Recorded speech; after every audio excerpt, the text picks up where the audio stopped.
¿Qué estáis preparando? Potaje de garbanzo, con chorizo y manteca. Eso es. Este es un gran... No, no me grabe.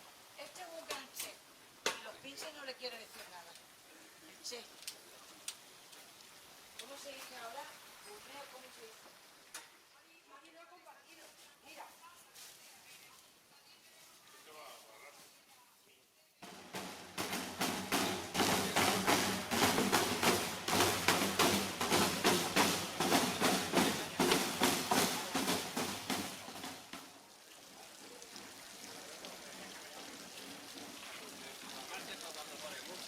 ¿Metí, verdad?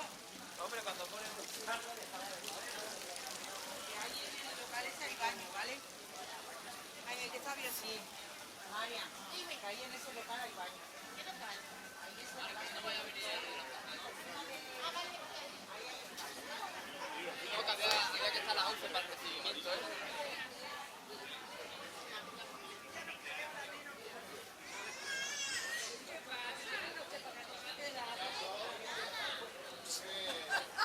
Ya.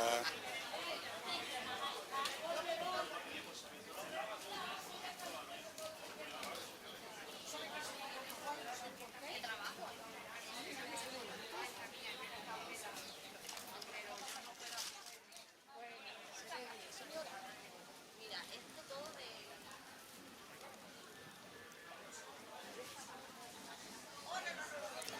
Ya. Vamos, Carmen.